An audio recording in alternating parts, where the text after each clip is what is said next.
if I do what I believe is the right thing, I can't get elected, so I need to do the wrong thing. And at the end of the day, well, if you're going to do the wrong thing, then who cares if you're here?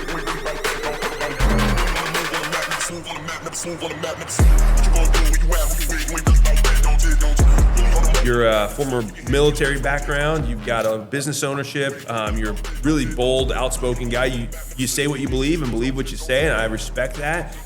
It doesn't always get you friends in a building like this, but those are the types of people that I look at and say, man, there's something there that I really highly respect. And so, would just love to introduce you to our audience and kind of have you share a little bit of your background and what you're doing and how it's been going for you as a state rep.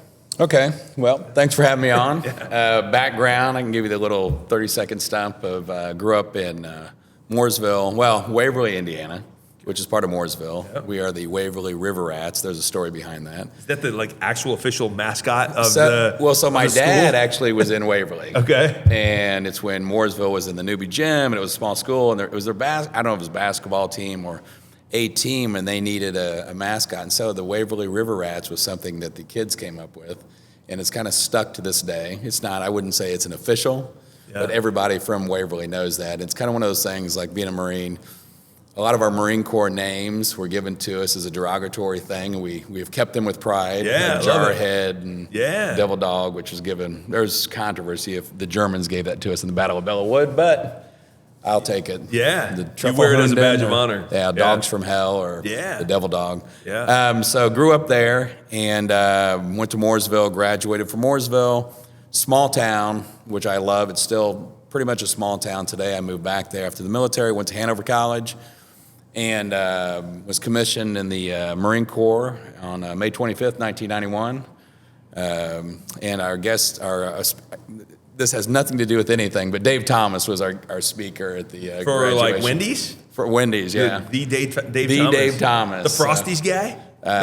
He was a great guy. I met him because his two people that ran his company when he was alive were alumni from Hanover. Okay. But I met him at an event. He did so much for adoption because he was adopted anyway. So great guy, just side note. Yeah. From there, I went to the basic school, which all Marines are riflemen first, and so all Marine officers are actually the only service that are all line officers, which means we could lead a platoon into battle. Okay. We did the whole infantry school, learn every weapon, things like that. And then after that, I went to flight school, graduated #1 in flight school, and was selected to fly jets. Went jet training, selected to fly Harriers, flew Harriers in the Marine Corps, combat operations off the USS Kearsarge. And anyway, flew all over the country, the world, and came back home to Indiana, was honorably discharged in 2000. Then I sold my soul and took ran for politics. Yeah, well, not yet, but took a position with the Air Force. Okay, that's why I say that. Yeah. What's worse, being in politics or being in the Air Force? Actually, it was great, but we give each other grief. But definitely a difference in culture. In culture, for sure. They're great at what they do, but definitely the culture is different. And flew F-16s out of Terre Haute, and was commander of the air-to-ground range, the Air Guard complex at Atterbury, and retired as a lieutenant colonel in 2013.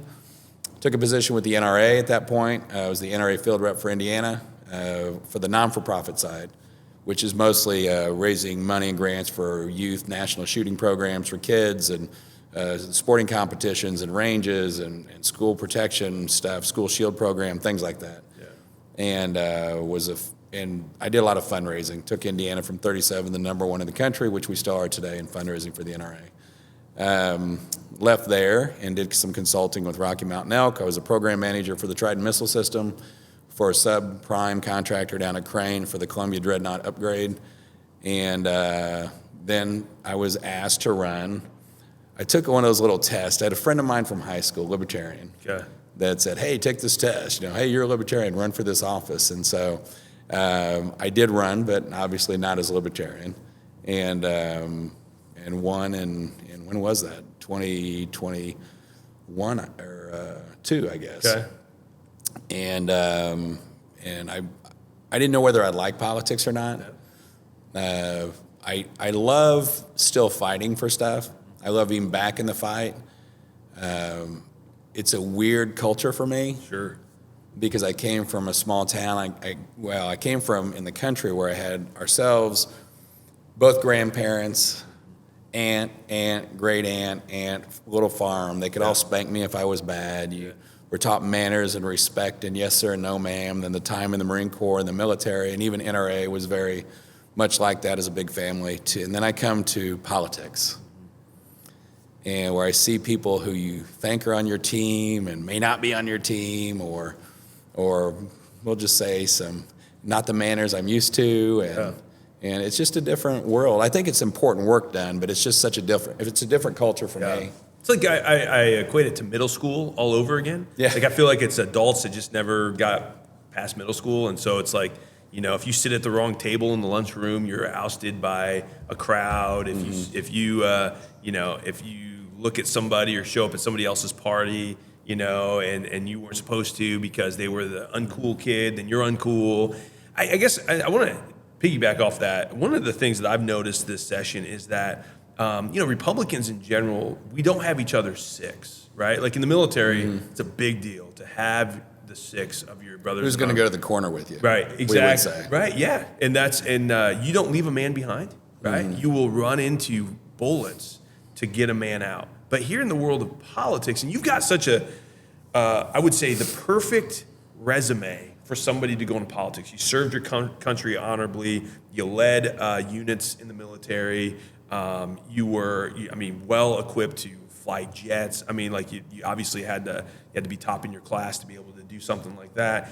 And here you are in a world of politics, and people want to make you the outcast. They want to say you are not a good Republican. I mean, and again, it may not be everybody, but I think those are, they say the same thing about me, right? Yeah. Like we had to kind of kick in the back door. We had to come in and say, we're sticking to what we believe. And for that, we, instead of being celebrated, like, hey, I may not agree with you, but boy, I'm glad you stick with what you believe. Yeah. We get punished for that, right? And so, I think I got kicked out of the Hamilton County Republican Party for saying that Eric Holcomb shouldn't shut down the state, right? Calling him out. And I was a bad Republican. And now everybody knows, like, any Republican worth their weight would have been calling him out, because now we realize what should have been done. Like, we look back on it with 2020, vision, hindsight is 2020. And so, but during that time, like, I was vilified by fellow Republicans in the Hamilton County world, right? Mm-hmm. And some of the people here in the State House who are from Hamilton County are part of the team that vilified me, right? And they don't come back and say, hey, I'm sorry, you were right. It's literally like, we're just going to keep on trying to keep a guy like Micah down or a guy like Craig down. And it really gets frustrating. But at the same time, I kind of enjoy the battle, right? Because I'm a fighter, you're a fighter, and I think that's what I appreciate about you is, I may not always agree with everything you do. You may not always agree with everything I do. But boy, I can appreciate a fellow warrior. And I feel like there's not too many warriors in the Republican Party in Indiana. There are a lot of pushovers, very weak, very spineless in a lot of ways. A lack of people that know sacrifice. Yeah, that's great. That's a great. And I see that. I've seen it in my visits to Congress here when it was during session, and I saw some postings. Oh my gosh, I had to sit in a committee for 8-9 hours. Oh my gosh, I had to do that for 2 days. And a couple of my military buddies, I did say to them, I said, "Did you hear those complaints? We worked 24/7, 7 days a week for 6 months. Where there was no sleep, where you were doing, and just crazy stuff." Yeah. And here's the thing, I don't begrudge anybody that hasn't been in the military. And that's part of, I think, a lot of people's issues in the military when they get out. People talk about PTSD, and that's a whole nother segment and story, but there's a problem, I think, that a lot of us military retired folks, especially those who have been overseas or in intense and situations, that are intolerant of some civilian behavior. And just crazy, from people not getting through a Golden Corral line to, I can get a whole platoon through this line in 15 minutes, pick the freaking broccoli, So, but I'm aware of the fact that those sort of things irritate me. Yeah. Just like some of the behavior here, the childish behavior. Yeah. Now, I want to say this, and I know you feel the same way too. I think the building and majority is filled with great folks that want to do the right thing. I've made some great friends. They were good people, but it's so different. Some of the things that have been said to me, that were said to me my freshman year, And granted, I get it. I was a freshman. I was a new guy. I was trying to see how this stuff worked when I didn't have what I would consider the training we needed. And I started going to individuals and I'll call him out, like Greg Stierwald. He's been a great unofficial mentor. Yeah.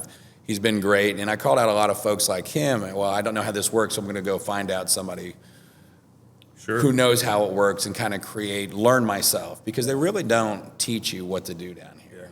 And by doing that, I get it. I'm going to make some mistakes, which I love how Elon Musk is great. I don't care. We made a mistake. We're learning, right? Yeah, sure. And so in the military, we did the same thing. After every flight, we got done. We threw stuff up on the board. Okay, this is what you did wrong. This is how you screwed up. And it wasn't bad to say, we screwed up. This is how we're going to do it better next time. Critical feedback is what we call it in the business world. And there are some times when I was trying to find out some things where I literally had somebody told me, shut up, freshman.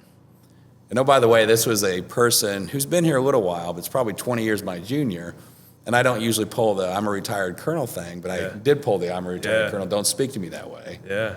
I get that, you're a big deal down here. Yeah. You've been here a while. You know where the bathrooms are. I think Rob may have said that about me one time. And, that's fine. Maybe I don't, but, it's not too hard to figure out. Yeah. But it's just been and just going back to that thing, I don't want to seem all negative, because I've learned a lot here. And Sure. I'm actually glad. This is like a whole new career to me. It's a new, I always wanted to be a fighter pilot. And I did everything in my life leading to be a fighter pilot. When I got done and worked for the NRA, that was a whole new thing. This is a whole new chapter in my life. Mm-hmm. It's a whole new chapter, and I have a lot to learn. Yeah. And I will openly admit I have a lot to learn. And there is some good and some bad, but this is probably the first time, besides learning, I guess, the business stuff that I have, is where I kind of have to teach myself. Yeah. And once again, be willing to say what's right, what's wrong, who's bad, who's good. Talk to both sides. Yeah. I have great friends. I'm a very conservative guy, but I have great friends on both sides of the aisle. I think a lot of politicians are risk averse.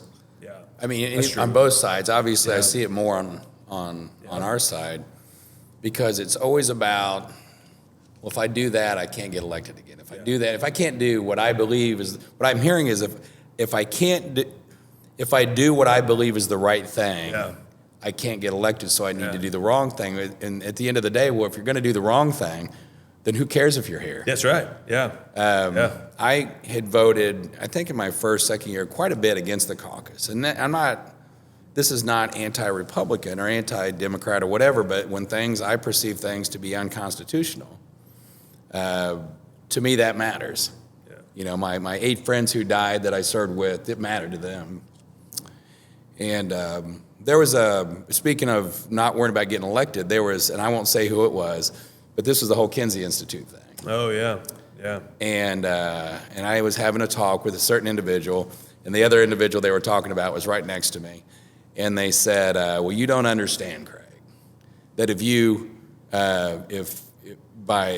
was the roll call thing, my famous, the roll call heard around the world. Was that your first year? Oh, yeah. Okay, all right. So did you know what you were doing? Well, here's the thing. It was one of those things, being the old Marine, and somebody had said to me, hey, will you second this? Yeah. And I was like, well, sure. Well, so-and-so said, I don't know if they want you to. Actually, they never came out and told this person not to.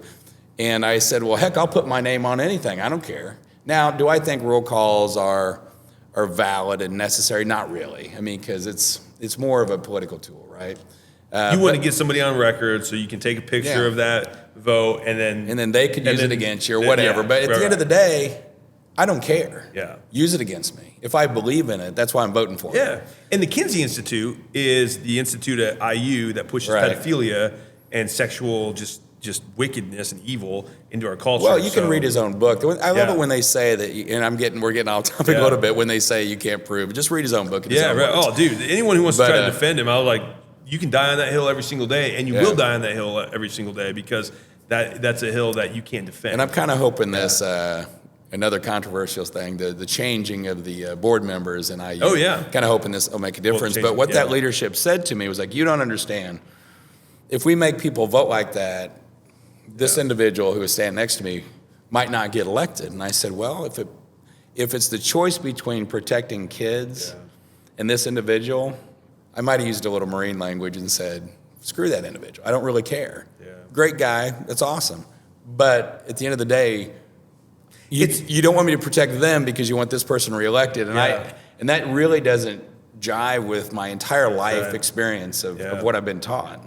Yeah, I mean, I think that's you hit the nail on the head. It's this they're risk averse. That I think this is the problem with the supermajority is we do everything in our power to protect the supermajority. When I honestly think supermajority is just like a monopoly. Most Republicans, I don't know any Republicans that would defend the practice of a monopoly because we're free market individuals. We believe competition breeds the best outcome. But in the world of politics, though, those same Republicans that will say we do not want a monopoly in the free market, they will do everything they can to protect their monopoly in this building right here. And to me, I'm just like, that doesn't jive with me either because you are, and that they do everything they can to protect the supermajority. When I'm saying, hey, maybe the best thing for us is to not have a supermajority, and I may get vilified for saying that, but you know what? I think it will produce actually a better outcome for the people of Indiana because then the Republicans will actually have to do the job of holding to their convictions. And then they will know, hey, you can't just squeak by, let's just be non-controversial. I remember a couple of years ago I heard there was a session, and I don't remember who said it, but somebody said, well, we just don't want to do anything controversial this session. I'm thinking to myself, you're in politics. I mean, this was like 2021 or something, right? Like when I was here, I think it was the second time, and I thought, why don't you just do what's the right? If it's controversial, go work at Chick-fil-A if you don't want anything controversial, to me, I'm thinking, boy, what a really faulty mindset for us to think we're going to go into politics and we're going to do everything in our power not to be controversial. Yeah. I don't think it worked out that way, by the way. No, I don't think it never does. It never does. It never does. I remember having a conversation with the superintendent who kicked me out of coming to Westfield. It was the Westfield superintendent, and it was like 10 angry parents that were mad because I'm this, far right, unsafe. I think said I was unsafe to come and speak to the kids about agriculture, right? My gosh. And so 10 parents made a stink about it. Well, then it blew up. It made statewide news that Westfield had pushed out or kept the lieutenant governor from coming, which then created a huge swell of controversy. And I remember sitting down with the superintendent, who's no longer there anymore, and he just said, Micah, we just didn't want controversy, because he was speaking to the 10 parents, right? And I said, well, how'd that work out for you? And he's got thousands of people who are flooding his phone line saying, what are you doing? Like, the lieutenant governor can't come to your school and talk about agriculture. Like, this is not what we hired you to do. And so again, the whole reason it happened is because you had a leader who was risk averse, who was anti-confrontational. And any good marriage counselor will tell you that controversy and confrontation is a good thing if it's done right. What's crazy is when you see people who stand up and stick to their guns. Yeah.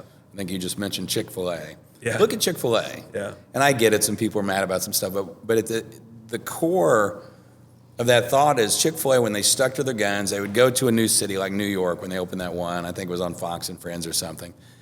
And you had all these protesters and people demanding they not be there and how dangerous they were for whatever reason. The lines were out the door. Yeah. You have DeSantis back in the day before he ran for president, who's, in hardcore scenarios, hurricanes, when he stood up, you could he was in his element. He was awesome. I just say that because his campaign wasn't run so well for president. But once again, he did the things opposite of a lot of other governors. Yeah. And took those risks, stood up, and then what we saw is, just great stuff going on when he stood up for what he believed in. Yeah. And I think people would, if they would step out and stand up for what they believe and maybe have a little courage, and I don't want to say that's huge courage, but just stand up for what you believe, I think you're going to see positive results. And you may have a few people, but if you can't handle a couple people being upset with you or saying bad things about you, you shouldn't be in this job either. That's right. Yeah, that's a good point. Yeah, I think, again, I look at someone like you, it's like, man, you got the military background, you worked in the NRA, like you should be the guy that, Republicans around the state are saying, man, like we welcome this guy into this, into this fold, and you're kind of a little bit more on the outskirts of the Republicanism, the establishment, as am I, right? Like I would say you and I are both in that same boat, and I'm proud to be there, right? Like I'm very happy to be there. I think, I'm not going to be a sellout, and if this means if this means you don't get reelected, then you don't get reelected. Like I'm gonna do what I believe is right, and I'm gonna do what the people who voted me in here to be here, I'm gonna do what they expect me to do. And if anyone in the state, whether you're Republican, Democrat, whatever, if you don't like it, well, then vote me out next time. But I'm not gonna say I compromised or sold out my convictions just for the sake of no conflict. Well, I think the difference is when we're maybe on the outs or controversy or whatever you want to label it. I think there are individuals that probably have been here in the past that do things on purpose to blow things up. Yeah. That say certain things. They want to be in the limelight. They want to be controversial for whatever reason. So I don't know their hearts. So for whatever reason they did it. I think that, and I can just speak for myself, sometimes I'm thrown out there as controversial, or I shouldn't say this or shouldn't say that, but I'm not doing it for any other reason than it's what I believe, and I'm sticking to my guns. Good. And so it's not kind of on purpose. I think my first term, it was John Birch Society, which we all know is a very, very right-wing. I say right. I hate to say stuff like that because it's always a very conservative group. Yeah. Who ranked me the most constitutional conservative voter in the state house.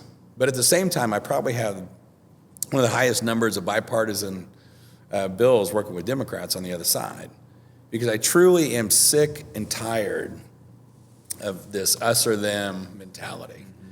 And that doesn't mean I'm a Democrat. That doesn't believe I would vote the way they do, because I don't. Right. Yeah. But I did take an oath to the Constitution and not a party. Yeah. And I still like to consider myself a good Republican. I do work with leadership. I always let them know if I'm going to go a certain way. I talk to individuals who I vote against and say, hey, I'm voting against this and this is why, which also I think makes people nervous to do, so they just vote the other way. But I don't think it's intentional for me to do the right thing constitutionally or morally for myself. It's not intentional to be in the limelight because of those decisions. Yeah. I don't know if that makes. Yeah. No, I'm right there with you. You know, anything I do as well, I'm not doing it to spark controversy. Right. I'm doing it because I believe this is the right thing to do. Mm-hmm. Now, if it happens to spark controversy, well, I always say truth in a world full of lies is going to be hated, right? Yeah. I mean, they didn't crucify Jesus because he was non-confrontational or not controversial. They crucified him because he offended everybody with what he was saying, right? They crucified him because they hated what he was saying. And so I think that's the something you got to remember when you stand on the side of truth, and we're in a world that's full of lies, especially the political world. I mean, there's probably I think you could probably take a poll of most Americans. Do you trust the world of politics, or do you think it's full of lies? I think they're probably going to err on the side that's full of lies. So if you're speaking truth, then just get ready for the battle, because it's not going to be welcomed. What's the likability polling rating of national politicians? Oh, it's under 10%. Yeah, it's crazy. Yeah. So under 10%. And it's probably deserved a lot. Yeah. And once again, I don't want to, anybody that does public office, good for them, thank you, things like that. But, because I know there are good and bad. I don't want to be the... No, you're right. There are good people. Like, obviously, you said it earlier, there's a lot of well-meaning people in this building specifically.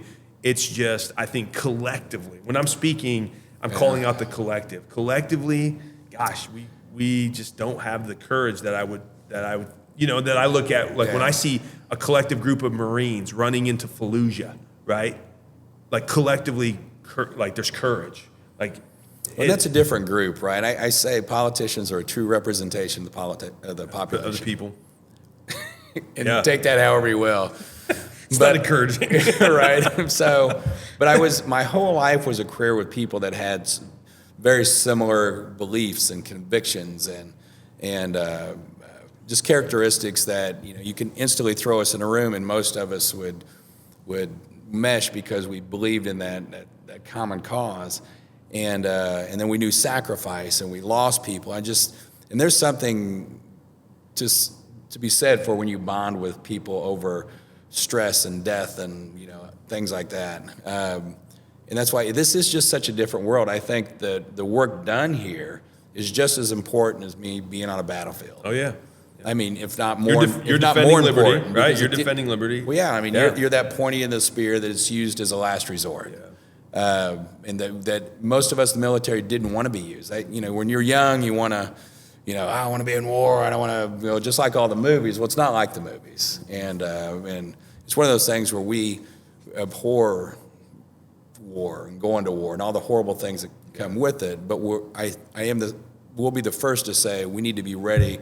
And everybody needs to fear us, so that hopefully they don't want to go against us, but if we do, we want to do it, we want to end it quick, and we want to be, crush them. And I know that sounds, it's kind of... No, that's good. That's actually a godly thing to say, or actually, and if you look at the character and the nature of God is, Exodus 15:3 says, the Lord is a warrior, Yahweh is his name. He goes to war, and he fights evil, right? And so when there's evil in the world, go to war against it. And that's what, the Bible says, blessed are the peacemakers, for they should be called children of God, right? Peacemaking in a world full of evil, how do you make peace? You go to war with evil, and then there will be peace. It doesn't say blessed are the peacekeepers, right? That's not what, but unfortunately there's a lot of Christians in this building that would be in, kind of this anti-confrontational crowd that we're speaking of, and they would say, well, God says peacekeeping is a high virtue. No, he doesn't.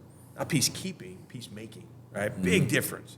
And they get that just one little thing wrong, and then it changes their whole worldview and their whole, I would say their whole effectiveness in this world, because they think now the goal should be to make peace by just being, risk averse, right? And that's not who our God is. And I just, I think going back to the just your military background, I'm like, you get why war is necessary, although you hate it. You want it to end quickly so there is peace. Patton said, it's a good thing war is hell, or else we would love it too much, right? Yeah. And I think it's a good reminder that, it's not, we don't have conflict for the sake of conflict. We have conflict for the sake of defending truth, ending what is the lie, and then creating peace that's unified around truth. And I tell people all the time, I say this from the pulpit when I'm preaching, remember, unity is not the goal. Because people will say, we should be unified. Okay, around what, right? That's the question. The goal needs to be, what are you unifying around? Because Germany was unified in 1935. Yeah, they were just unified around something that was really, really evil, right? So unity, when people say, well, we should just be unified. No, the question is, what are you unified around? Unity around truth should be the goal. Unity shouldn't be the goal. Unity around truth. So you gotta really specify that. I think oftentimes, and within the world of politics, people say, oh, you're real controversial. You're real divisive, right? Like it's you should be more unifying, Craig. It's like, well, around what, right? Like unifying, like around the idea that no Republican or no Democrat can ever do wrong, right? No, I'm not going to unify around that. I'm going to unify around what is true and what is virtuous and what is good, and I'm going to support those things. When Charlie Kirk is talking, I don't remember how old it is or when I saw it, he was talking about unifying around a certain thing and what he sees in, older generations, and especially the Constitution, which is, we're a Christian-based country.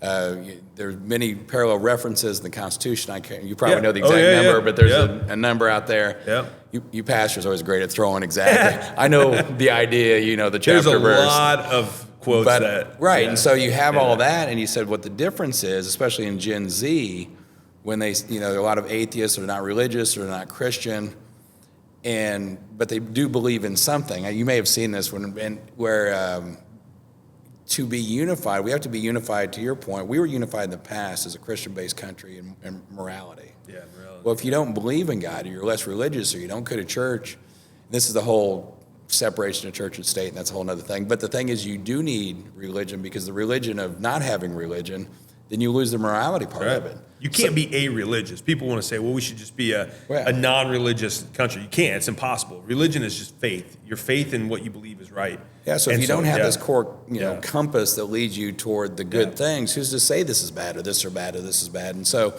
like you say, what are you rallying around? My belief in whatever my flesh wants, whatever this, we've seen that, my feelings, all that sort of stuff. And so I think that's why we have this fight anymore, because I think that's taking over a lot of our culture of not having the right thing, the morality to rally around. Yeah, and I think you're hitting the nail on the head, Charlie. Speaking of Charlie Kirk, he said it very well. He said we are a Christian form of government with an increasingly anti-Christian culture, and that's why the conflict. So if you look at our government is rooted in Judeo-Christian principles, anything from due process to having witnesses. There must be 2 witnesses at least in order to give a conviction, to things like the standard of morality, the Decalogue, right? Things like that. You also have John Adams said our Constitution is wholly inadequate except for a religious and moral people. Well, what's he saying? He's saying you can't have morality around the goodness that we all believe we should have in our society if you don't know the God of that goodness, right? So if you remove God, if you remove religion from our culture, okay, fine, you're just going to replace him with a different God. Right. Like Donald Trump will become God, right? And then the president gets to decide what is good ultimately. Well, I don't think Donald Trump makes a good God, right? Or Nancy Pelosi becomes God, or Craig Haggard, or Micah Beckwith, whoever is at the top of the chain then becomes God. And I think none of us make good gods, right? And so ultimately the founders knew that, and they said none of us are capable of stewarding goodness the way it needs to be stewarded to protect people's liberties, but there is a God who did it well. And so if we latch on to what he says is right, then maybe, just maybe, we'll create something that will protect the liberties. And the sacrifice will me off. I'm sorry, I probably can edit that out later, but what ticks me off is that It'll make the evening news. the Indy Star. Micah Beckwith says, they'll cuss at me in that line. You keep saying it. But it really ticks me off that the people will vilify the founding of our nation as immoral, racist, evil, and nationalist or whatever. Yeah, right. And it's like, geez, guys, like, look at what was happening in that era, and look what they did to create a foundation that launched us into this beautiful thing of liberty. And they sacrificed so much. If you look at the sacrifice of the 56 signers, it is incredible. Yeah, these were wealthy guys, as you know. Wealthy, yes. They could have sat back and said, no, I got some pretty good stuff around here. And they were young, too. Yeah, many of them, James Madison was in his early 30s when he wrote the Constitution, right? Like, I mean, that's crazy if you think about that, early 30s. Yeah. And so, yeah, I think it's, I appreciate what you do, Craig. I keep fighting the good fight. Don't back down. I think, like I said earlier, you never have to question, do you really believe what you're saying? You're one of those guys that I can be like, I may not agree with him, or I might agree with him, but I can promise you, if Craig is saying this, he believes it. And that's what I love. That's what I love about Donald Trump. People might hate him because they don't like what he says. You know where he stands, but you know where he stands. And that's what I've been saying since 2015. It's like, at least he's telling you what he thinks. And you don't have to question whether or not he's really thinking it. And boy, that's refreshing quality in politics. So yeah, thanks for what you're doing, and keep it up, man. And thanks to you. Look forward to helping you however I can. But hey, if people want to find out more about you, where can they go to message you? And that's the one thing that kind of freaks people out. I call people back, Facebook message me. I respond to those folks, and I do the same thing. Even the bad ones. Yeah, me too. I love the bad ones are more fun, actually. I like, and you'll be shocked. The people will be like, "Oh, hey, I didn't expect to actually talk to you." And then, there's an individual right now that's kind of beating me up on X and some other stuff that I think is laughable. Yeah. And I think we may be going to an event together. I'm like you. I can't wait. Yeah, that's right. Yeah, meet the guy in person. And, there you go. Yeah. Listen, I'm here. I get it. Yeah. Yeah. But what do you got going on? Well, I give Governor Braun a ton of props for that, because he's a guy, whether you agree with him or not, he will take time to call just the average person. Oh, I know 3 people that reached out to him about the budget. Yeah. And he called them back. It's amazing. I've seen people protesting instead of skirting him. He stops and, hey, what do you got? I'll shake your hand. I'll talk to you. I love it. Set up a meeting. We did a town hall in Tippecanoe County, and there was a couple hundred people there, and they were. There was a lot of I would say people who were not being very respectful. But boy, he took the time, and him and I both stayed until the very end. We were shaking hands. We were the last 2 people to leave that building. After all the protesters, after all the people who were vilifying us, they got to come up and talk to us. And I'm just like, I've been very grateful to see that in the governor and people like you. And so I think that goes a long way. And it shows that you're not a coward, right? It's like, hey, I'll talk to anybody. I'm not afraid of the tough questions. And boy, I actually love the tough questions. I think I don't want to waste my time for softball questions, and I don't want you to have to waste your time listening to me answer softball questions. If we're going to do this, let's do it right.